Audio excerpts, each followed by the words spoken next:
Iran Israel போரின் உச்சகட்டம்.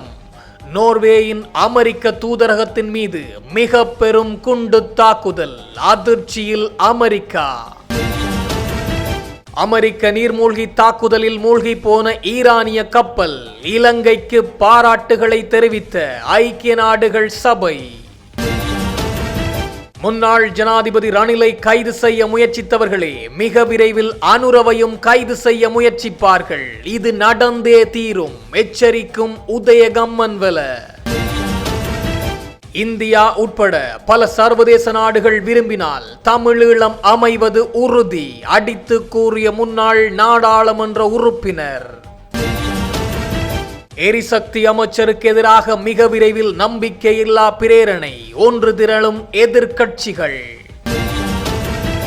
Iran கப்பலை தடுப்பதன் மூலம் இலங்கைக்கு மிக பெரும் நெருக்கடிகளை ஏற்படுத்தும் அமெரிக்கா. எச்சரிக்கை விடுத்த விமல் வீரவம்ச. அமெரிக்க நீர்மூழ்கியால் தாக்கப்பட்ட ஈரானிய கப்பலில் இருந்த அதன் பணியாளர்களை துரித கதியில் மீட்ட இலங்கை அரசின் செயற்பாட்டை ஐக்கிய நாடுகள் சபை பாராட்டியுள்ளது. இலங்கைக்கான ஐநா நிரந்தர பிரதிநிதி மார்க் ஆண்ட்ரே பிரெஞ்சு தனது எக்ஸ் கணக்கில் இதனை தெரிவித்துள்ளார். ஐக்கிய நாடுகள் சபை மற்றும் சர்வதேச மரபுகளின் அடிப்படையில் பன்முகத்தன்மைக்கான அதன் உறுதிப்பாட்டை மதித்து பாரபட்சமற்ற தன்மை மற்றும் அமைதிக்கான இலங்கை அரசாங்கத்தின் மனிதாபிமான தலையீட்டை அவர்கள் மிகவும் பாராட்டுகிறார்கள். இலங்கையின் உறுதிப்பாட்டின் தெளிவான பிரதிபலிப்பு. மேலும் கப்பலையும் அதன் பணியாளர்களையும் மீட்பதில் இலங்கை அரசு செயல்பட்ட விதம் அதன் சர்வதேச உறுதிப்பாடுகளை நிலைநிறுத்துவதில் இலங்கையின் உறுதிப்பாட்டின் தெளிவான பிரதிபலிப்பாகும் என்று மார்க் ஆண்ட்ரே பிரெஞ்சு வெளியிட்ட எக்ஸ் செய்தி மேலும் தெரிவிக்கப்பட்டுள்ளது. நோர்வே தலைநகர் ஒஸ்லோவில் உள்ள அமெரிக்க தூதரகத்திற்கு அருகில் சக்தி வாய்ந்த குண்டுவெடிப்பு ஒன்று இடம்பெற்றுள்ளது. இந்த சம்பவம் இன்று உள்ளூர் நேரப்படி அதிகாலை 1 மணி அளவில் இடம்பெற்றதாக தெரிவிக்கப்படுகின்றது. இந்த நிலையில் குறித்த வெடிப்புச் சம்பவம் தூதரகத்தின் தூதரக பிரிவு நுழைவாயிலில் நிகழ்ந்ததாக அந்நாட்டு காவல்துறையினர் உறுதிப்படுத்தியுள்ளனர். இந்த விபத்தினால் கட்டடத்தின் ஒரு பகுதிக்கு சிறிய அளவிலான சேதங்கள் ஏற்பட்டுள்ள போதிலும் அதிர்ஷ்டவசமாக எவ்வித உயிர் சேதங்களும் பதிவாகவில்லை. வெடிப்பின் போது பெரும் சத்தம் கேட்டதாக தெரிவித்த அப்பகுதி மக்கள் அதனைத் தொடர்ந்து மோப்ப நாய்கள், ட்ரோன்கள் மற்றும் ஹெலிகாப்டர்கள் சகிதம் தானியங்கி ஆயுதங்களை ஏந்திய காவல்துறையினர் அப்பகுதியை முழுமையாக சூழ்ந்து கொண்டதாக தெரிவித்துள்ளனர். இந்த சம்பவம் குறித்து விசாரணை நடத்தி வரும் நோர்வே காவல்துறையினர் என்ன வகையான பொருள் வெடித்தது அல்லது இந்த தாக்குதலின் பின்னணியில் உள்ள நபர்கள் யார் என்பது குறித்த விவரங்களை வெளியிடவில்லை. விசாரணை ஆரம்ப கட்டத்தில் இருப்பதே அதற்கு காரணம் என தெரிவிக்கப்படுகின்றது. ஈரான் மீதான அமெரிக்காவின் ராணுவ நடவடிக்கைகளை தொடர்ந்து மத்திய கிழக்கு உள்ளிட்ட உலக நாடுகளில் உள்ள அமெரிக்க தூதரகங்கள் உயர் பாதுகாப்பு எச்சரிக்கையில் வைக்கப்பட்டுள்ளன. இந்த நிலையில் நோர்வேயில் இடம்பெற்ற இந்த தாக்குதல் மத்திய கிழக்கு மோதலுடன் தொடர்புடையதா என்பது குறித்து காவல்துறையினர் எவ்வித கருத்தையும் தெரிவிக்கவில்லை. தற்போது அமெரிக்க தூதரக அதிகாரிகளுடன் இணைந்து காவல்துறையினர் மேலதிக விசாரணைகளை தீவிரப்படுத்தியுள்ளமை குறிப்பிடத்தக்கது. முன்னாள் ஜனாதிபதி ரணில் விக்ரமசிங்கவை கைது செய்வதில் பிரதான சூத்திரதாரியாக செயற்பட்ட நபர் எதிர்காலத்தில் ஜனாதிபதி அனுரகுமார திசாநாயக்கவையும் கைது செய்வதற்கும் சதியாவார். ஆகவே ஜனாதிபதி அவதானத்துடன் செயற்பட வேண்டும் என்று பிவெதுரு ஹெல உரிமைய கட்சியின் தலைவர் உதய கம்மன்பில தெரிவித்துள்ளார். முன்னாள் ஜனாதிபதி ரணில் விக்ரமசிங்க லண்டன் பல்கலைக்கழகத்துக்கு பட்டமளிப்பு நிகழ்வுக்கு சென்றமை தொடர்பில் சமூக செயற்பாட்டாளரான ஒசல ஹெரத் தகவல் அறியும் உரிமை சட்டத்தினூடாக லண்டன் பல்கலைக்கழகத்திடமிருந்து பெற்றுக்கொண்ட விடயங்களை மேற்கோள் காட்டி தனது உத்தியோகபூர்வ எக்ஸ் வலைதளத்தில் மேற்கண்டவாறு பதிவேற்றம் செய்துள்ளார். முன்னாள் ஜனாதிபதி ரணில் விக்ரமசிங்கவை கைது செய்த ஜனாதிபதி அனுரகுமார திசாநாயக்க அவதானத்துடன் செயற்பட வேண்டும். சமூக செயற்பாட்டாளரான ஒசல ஹெரத் தகவல் அறியும் உரிமை சட்டத்தினூடாக லண்டன் பல்கலைக்கழகத்தில் தகவல் கூறியுள்ளார். முன்னாள் ஜனாதிபதி ரணில் விக்ரமசிங்க 2023 ஆண்டு அந்த பல்கலைக்கழகத்துக்கு வருகை தந்து உத்தியோகபூர்வமாக வழங்கப்பட்ட அழைப்புக்கமைய இன்று லண்டன் பல்கலைக்கழகம் பதிலளித்துள்ளது. ஜனாதிபதி ஒருவருக்கு ஏதேனும் நிகழ்வுகளுக்கு உத்தியோகபூர்வ அழைப்பு விடுக்கப்படும் போது அவருக்கான பாதுகாப்பு மற்றும் ஏனைய வசதிகளை குறித்த இலங்கையை வழங்க வேண்டும். ரணில் விக்ரமசிங்கவை தனது கைது செய்வதில் பிரதான சூத்திரதாரியாக செயற்பட்ட நபர் எதிர்காலத்தில் ஜனாதிபதி அனுரகுமார திசாநாயக்கவையும் கைது செய்வதற்கு சதி செய்வார் என்று பதிவேற்றம் செய்துள்ளார். ஈரான் கப்பலை தடுப்பதன் மூலம் இலங்கையை ஒரு நேரடி மோதல் களமாக மாற்ற அமெரிக்கா திட்டமிடுகின்றதா என்று அச்சம் வலுவடைந்துள்ளதாக தேசிய சுதந்திர முன்னணியின் தலைவர் விமல் வீரவன்ச தெரிவித்துள்ளார். கொழும்பில் இடம்பெற்ற ஊடகவியலாளர் சந்திப்பின் போதே அவர் இந்த விடயத்தினை குறிப்பிட்டுள்ளார். இதுகுறித்து அவர் மேலும் தெரிவிக்கையில், இந்தியாவின் உத்தியோகபூர்வ அழைப்பின் பேரில் ஈரான் கடற்படையை சேர்ந்த அதிகாரிகள் உள்ளிட்ட குழுவினர் மிலான் 2026 பயிற்சியில் பங்கேற்க வருகை தந்திருந்தனர். திட்டமிட்டபடி அமெரிக்க கடற்படையும் இதில் பங்கேற்கவிருந்த நிலையில் கடைசி நேரத்தில் அவர்கள் பின்வாங்கியுள்ளனர். அதே காலகட்டத்தில் இந்திய பிரதமர் மோடி இஸ்ரேலுக்கு விஜயம் மேற்கொண்டிருந்தமையும் கவனிக்கத்தக்கது. ஈரான் போர்க்கப்பல்கள் மீது தாக்குதல் நடத்தும் நோக்கம் இருந்ததாலேயே அமெரிக்கா இந்த பயிற்சியில் இருந்து விலகி இருக்கலாம் என்ற சந்தேகம் எழுந்துள்ளது.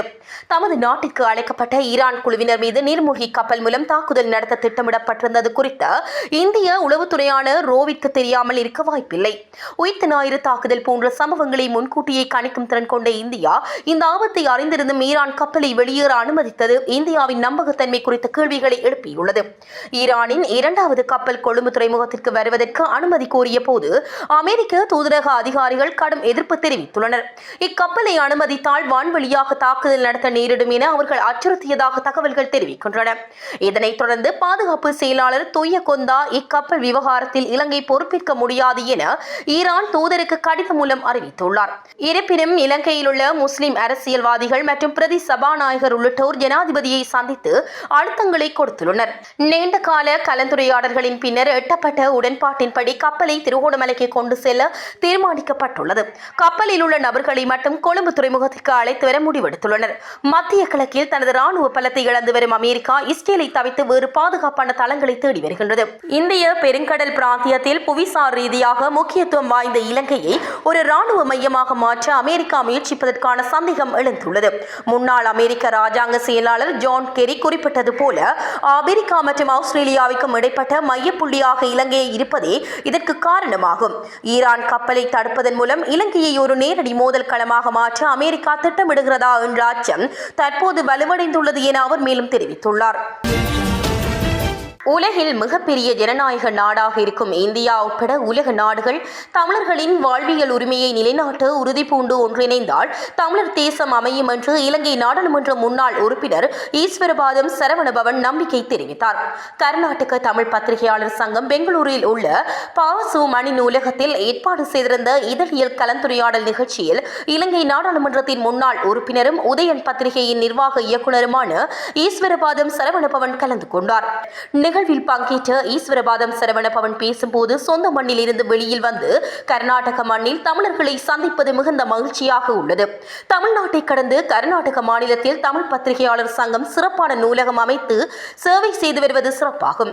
இலங்கை மண்ணில் தமிழ் தேசம் அமைய வேண்டும் என்ற எங்களின் அரை நூற்றாண்டு கால கனவு தற்போது குறைந்து போயிருந்தாலும் அதற்காக சிந்தப்பட்ட இரத்தம், கொட்டிய வியர்வை, இழந்த உயிர்கள், பறிக்கப்பட்ட உரிமைகள், அனுபவித்த கொடுமைகள் இன்னும் எங்கள் உள்ளங்களில் இருந்து மறையாமல் உள்ளது. மறைந்த முன்னாள் இந்திய பிரதமர் இந்திரா காந்தி உயிருடன் இருந்திருந்தால் நிச்சயம் தமிழீழம் மலர்ந்திருக்கும். இந்திரா காந்தியின் மறைவால் தமிழ் தேசம் அமையும் கனவு சிதைந்துவிட்டது. தமிழ் தேசம் அமைய வேண்டும் என்பது இலங்கையில் வாழும் தமிழர்களின் விருப்பமாக மட்டுமல்லாமல் இந்தியா உட்பட உலகில் பல்வேறு நாடுகளில் வாழும் தமிழர்களின் விருப்பமாக உள்ளது. இந்த விருப்பம் நிறைவேற வேண்டுமானால் இந்தியா உட்பட உலக நாடுகள் உதவிக்கரம் நீட்ட வேண்டும். உலகில் மிகப்பெரிய ஜனநாயக நாடாக இருக்கும் இந்தியா தமிழ் தேசம் அமைவதற்கான வழியை காட்ட வேண்டும். தமிழ் தேசம் அமைய நாங்கள் அதிகமான போராளிகளை எமது தேசத்தில் விதித்துள்ளோம். அது கண்டிப்பாக ஒரு நாள் முளைத்து மலரும் என்ற நம்பிக்கையுள்ளது என்றார். அக்குரேகொட பகுதியில் சட்டத்தரணி மற்றும் அவரது மனைவி சுட்டுக் கொல்லப்பட்ட சம்பவம் தொடர்பில் மேல் மாகாண தெற்கு குற்றத்தடுப்பு பிரிவினர் மேலும் பல திடுக்கிடும் தகவல்களை வெளிப்படுத்தியுள்ளனர். இந்த இரட்டை கொலை தொடர்பில் கைது செய்யப்பட்டு தடுத்து வைக்கப்பட்டுள்ள இரண்டாவது துப்பாக்கிதாரியிடம் முன்னெடுக்கப்பட்ட விசாரணைகளின் போதே இந்த தகவல்கள் வெளியாகியுள்ளன. கொலையை செய்த பின்னர் தான் கொட்டாவை வரை காரில் வந்து அங்கிருந்து இறங்கி கொழும்பு கோட்டையை அடைந்ததாக சந்தேக நபர் தெரிவித்துள்ளார். பின்னர் கோட்டையிலிருந்து தம்புள்ளை சென்றதாகவும் அங்கிருந்து தமக்காகவே கரந்தனிய சுத்தா என்பவரால் தயார் செய்யப்பட்ட பேருந்து ஒன்றின் மூலம் மொனராக்கலைக்கு தப்பி சென்றதாகவும் அவர் குறிப்பிட்டுள்ளார். இதுகுறித்து போலீசார் நடத்திய தேடுதலில் மொரட்டுவை கொழும்பு வீதியில் ஓடும் ஒரு தனியார் பேருந்தே தம்புள்ளையிலிருந்து துப்பாக்கிதாரியை மொனராக்கலைக்கு அழைத்து சென்றது கண்டறியப்பட்டது. இதனைத் தொடர்ந்து குறித்த பேருந்துடன் அதன் சாரதி மற்றும் நடத்துனர் ஆகியோரை நேற்று போலீசார் கைது செய்தனர். இந்த கொலை சம்பவம் இடம்பெறுவதற்கு 3 நாட்களுக்கு முன்னரே கரந்தனிய சுத்தா என்பவரால் குறித்த பேருந்து 65 லட்சம் ரூபாவிற்கு சாரதியின் பேரில் வாங்கப்பட்டுள்ளதாகவும் கைது செய்யப்பட்ட சாரதி கரந்தனிய சுத்தாவின் நெருங்கிய சகா என்பதுடன் அவர் ஒரு கடும் போதைப்பொருள் அடிமை என்றும் போலீசார் தெரிவித்துள்ளனர். கரந்தெனிய சுத்தாவின் அறிவுறுத்தலின் பேரிலேயே தாமும் நடத்துனரும் தம்புள்ளை சென்று துப்பாக்கிதாரியை மொனராக்கலைக்கு அழைத்து சென்றதாக சாரதி ஒப்புக்கொண்டுள்ளார். பாதாள உலக கும்பலை சேர்ந்த லோகு பெட்டி என்பவரை பழிவாங்குவதற்காகவே அவரது சட்டத்தரணியை கொலை செய்வதற்கு கரந்தெனிய சுத்தா இந்த திட்டத்தை தீட்டியுள்ளதாக போலீசார் சந்தேகிக்கின்றனர். ஈரானிய கப்பலில் இருந்து மீட்கப்பட்டு சிகிச்சை பெற்று வந்த 22 பேர் சிகிச்சை முடிந்து தற்போது விடுவிக்கப்பட்டுள்ளனர். தென் கடற்பரப்பில் அமெரிக்க கடற்படையினரின் தாக்குதலுக்குள்ளாகி மூழ்கிய IRS டெனா என்ற ஈரானிய போர்க்கப்பலில் இருந்தே இவர்கள் மீட்கப்பட்டிருந்தனர். கடந்த புதன்கிழமை அமெரிக்க நீர்மூழ்கி கப்பல் நடத்திய தாக்குதலில் குறித்த போர்க்கப்பல் மூழ்கிய போது காயமடைந்த நிலையில் இவர்கள் இலங்கை கடற்படையினரால் மீட்கப்பட்டு அவசர சிகிச்சைக்காக வைத்தியசாலையில் அனுமதிக்கப்பட்டிருந்தனர். வைத்தியசாலையில் இருந்து வெளியேற்றப்பட்ட அனைவரும் தற்போது பலத்த பாதுகாப்புக்கு மத்தியில் கொக்கலையில் உள்ள இலங்கை விமானப்படை தளத்துக்கு மாற்றப்பட்டுள்ளனர். இதனைத் தொடர்ந்து கொக்கலை விமானப்படை தளத்தை சுற்றியுள்ள பகுதிகளில் பாதுகாப்பு பலப்படுத்தப்பட்டுள்ளது. மத்திய கிழக்கில் நிலவும் போர்ச்சூழலுக்கு மத்தியில் சர்வதேச முக்கியத்துவம் வாய்ந்த இந்த விவகாரம் குறித்து பாதுகாப்பு தரப்பினர் தீவிர கண்காணிப்பில் ஈடுபட்டுள்ளமை குறிப்பிடத்தக்கது. எரிசக்தி அமைச்சர் குமார ஜெயக்கொடிக்கு எதிராக அடுத்த வாரம் நம்பிக்கையில்லா பிரேரணையை கொண்டுவர ஐக்கிய மக்கள் சக்தி முடிவு செய்துள்ளது. கட்சியின் ஒருமனதாக எடுக்கப்பட்ட முடிவின் அடிப்படையில் நம்பிக்கையில்லா பிரேரணை கொண்டுவரப்படும் என்று அக்கட்சியின் நாடாளுமன்ற உறுப்பினர் வழக்கறிஞர் அஜித் பி பெரேரா தெரிவித்துள்ளார். லஞ்ச ஒழிப்பு ஆணையம் உயர் நீதிமன்றத்தில் அமைச்சருக்கு எதிராக குற்றப்பத்திரிகை தாக்கல் செய்துள்ளதாலும் நிலக்கரி கொள்முதல் செயல்முறையை அவர் முறையாக நிர்வகிக்க தவறியதாலும் அவருக்கு எதிராக நம்பிக்கையில்லா பிரேரணை கொண்டுவரப்படுவதாக தெரிவிக்கப்படுகின்றது. இந்த நிலையில் இதற்காக மற்ற எதிர்க்கட்சி நாடாளுமன்ற உறுப்பினர்களின் ஆதரவையும் பெற எதிர்பார்ப்பதாக அவர் குறிப்பிட்டுள்ளார்.